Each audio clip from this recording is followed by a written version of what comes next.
আসসালামু আলাইকুম প্রিয় দর্শক, নিজের আলাপচারিতায় আপনাদের সকলকে আমন্ত্রণ জানাচ্ছি।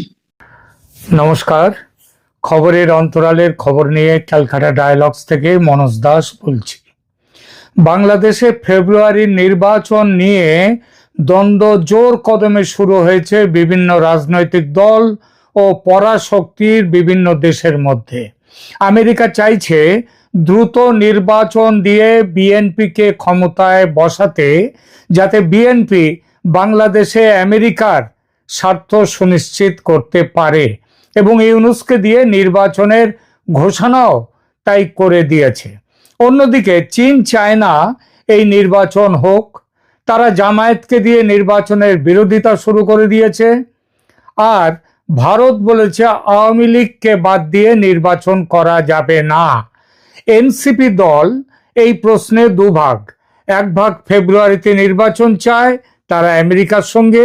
আর এক ভাগ ফেব্রুয়ারিতে নির্বাচন চায় না। যারা চায় না তাদের ৮ সদস্যের প্রতিনিধি দল চীনে গেছে, তারা চীনের সঙ্গে।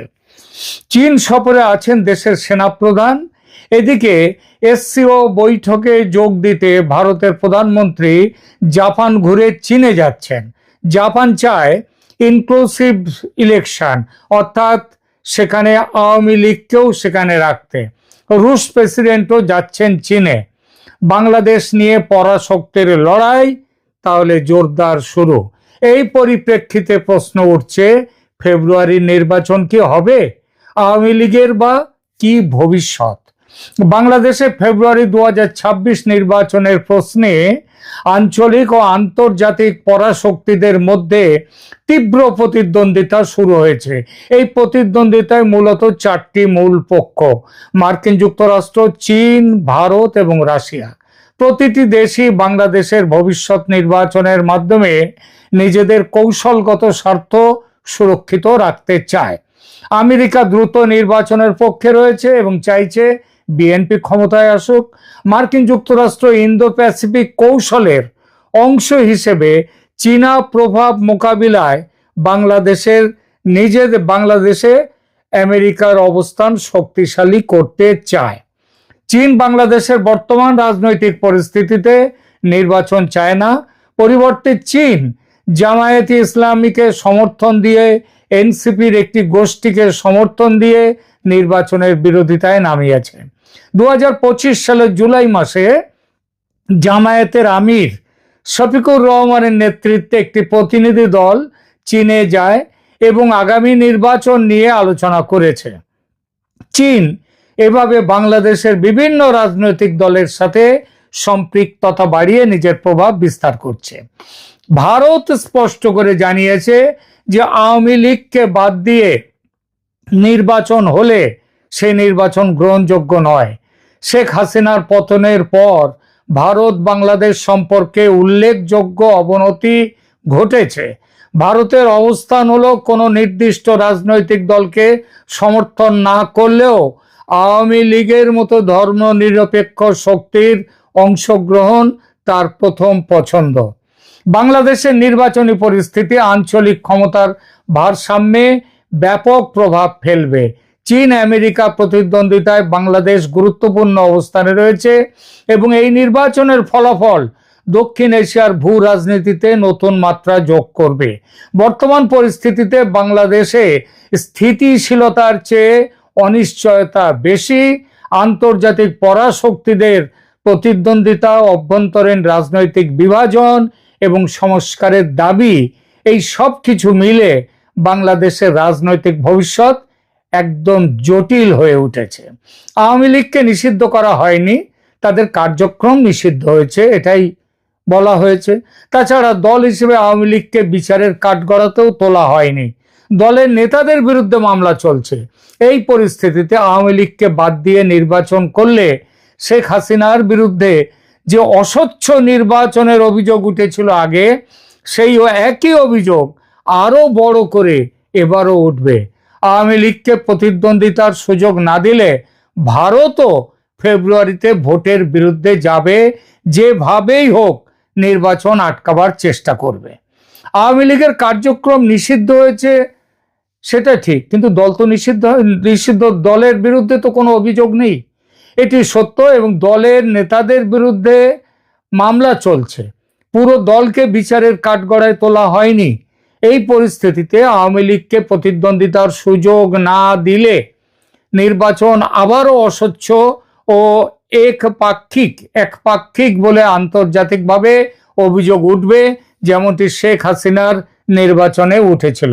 তাই ভারতও আওয়ামী লীগকে বাদ দিয়ে ফেব্রুয়ারি নির্বাচন হলে সেই নির্বাচনের বৈধতা নিয়ে প্রশ্ন তুলবেই।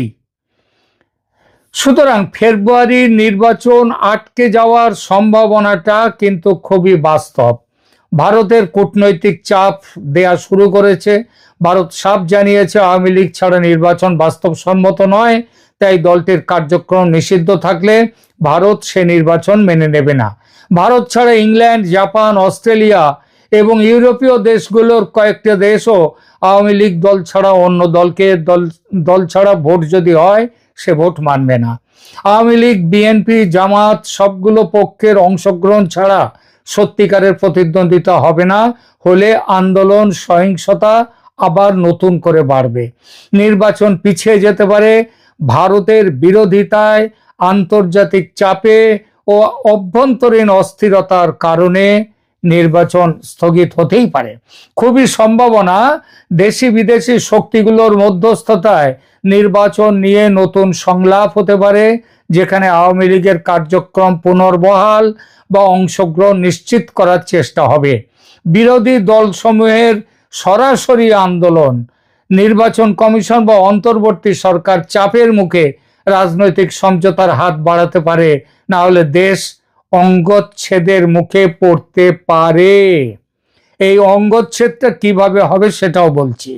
অতএব স্পষ্ট আওয়ামী লীগকে প্রতিদ্বন্দ্বিতার সুযোগ না দিলে বাংলাদেশে ফেব্রুয়ারি নির্বাচন আন্তর্জাতিকভাবে প্রশ্নবিদ্ধ হবে, অস্বচ্ছ হবে এবং ভারতের সক্রিয় বিরোধিতায় ভোট পিছিয়ে যেতে পারে বা অন্য যা কিছু হতে পারে।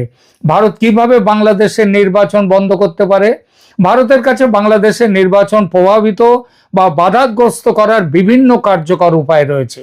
এগুলো প্রধানত কূটনৈতিক, অর্থনৈতিক ও নিরাপত্তা চাপের মাধ্যমে প্রয়োগ করা যেতে পারে। হ্যাঁ, নিরাপত্তার চাপ মানে আরো ভালো করে বললে সামরিক চাপ।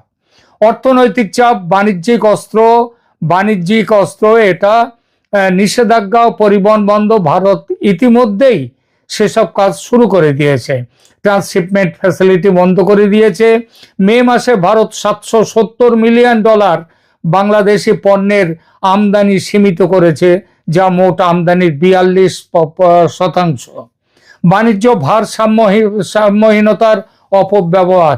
বার্ষিক ভারত বাংলাদেশ বাণিজ্য বার্ষিক $8-10 বিলিয়ন ঘাটতি রয়েছে বাংলাদেশের, অর্থাৎ ভারত থেকে বেশি মাল যায় বাংলাদেশে, বাংলাদেশ থেকে কম আসে।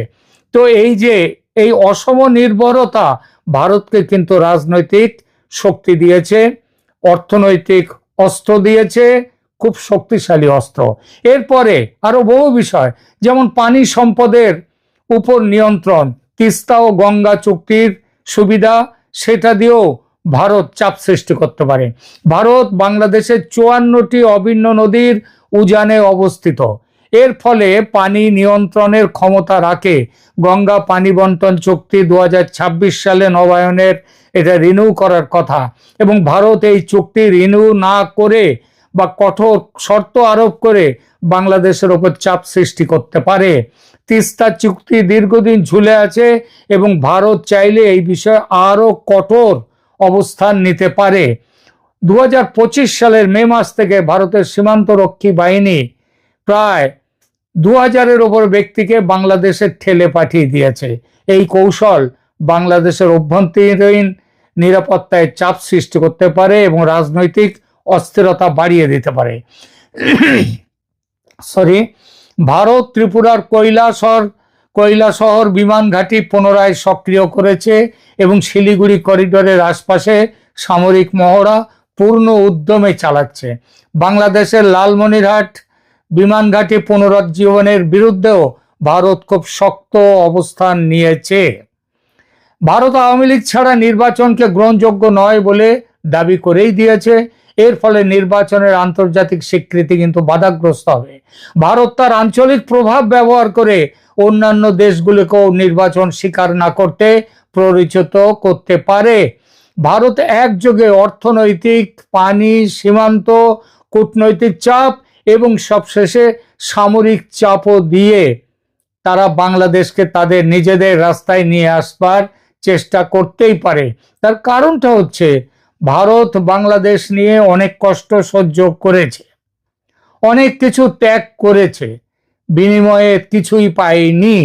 এখন এই যেভাবে করেছে এবং ভারতে বাংলাদেশে বিপুল সংখ্যক সংখ্যালঘুরা তারা একটা ভারতের কি বলবো তাদের উপরে যে ব্যবহার, যে অত্যাচার করা হচ্ছে সেটা ভারতের পক্ষে অত্যন্ত শিরোপীড়ার কারণ হয়েছে। ওয়ান্স ফর অল ভারত এই সুযোগটা নিতে পারে। যদি আওয়ামী লীগকে নির্বাচনে অংশ না নিতে দেয় তাহলে ভারত কিন্তু সামরিক অভিযান করতেই পারে এবং নির্বাচন বন্ধের জন্য যত কিছু করা সেটা করতে পারে। আমরা আগেই বলেছি যে দুটো করিডোর রয়েছে বাংলাদেশের, যেটা হচ্ছে যাকে বলা যায় বাংলাদেশের চিকেন স্নেক। একটা হচ্ছে ওই রংপুর সীমান্ত দিয়ে, মানে দক্ষিণ দিনাজপুর থেকে একদম মেঘালয়ের গারো পাহাড় পর্যন্ত এটা কেটে দিলে পুরো রংপুর ডিভিশন আলাদা। আবার ওদিকে ত্রিপুরার থেকে মাত্র 28 মাইল 22-23 মাইল নিচে নেমে এলেই বঙ্গোপসাগর, ওইটুকু কাটলে আবার পুরো চট্টগ্রাম আলাদা। সুতরাং বাংলাদেশের সামনে ভারত এইবার সহজভাবে মেনে নেবে না এই নির্বাচনে আওয়ামী লীগকে ছাড়া যদি নির্বাচন করা হয়। এখনকার মতো এখানেই রাখছি, ভালো থাকবেন, ধন্যবাদ।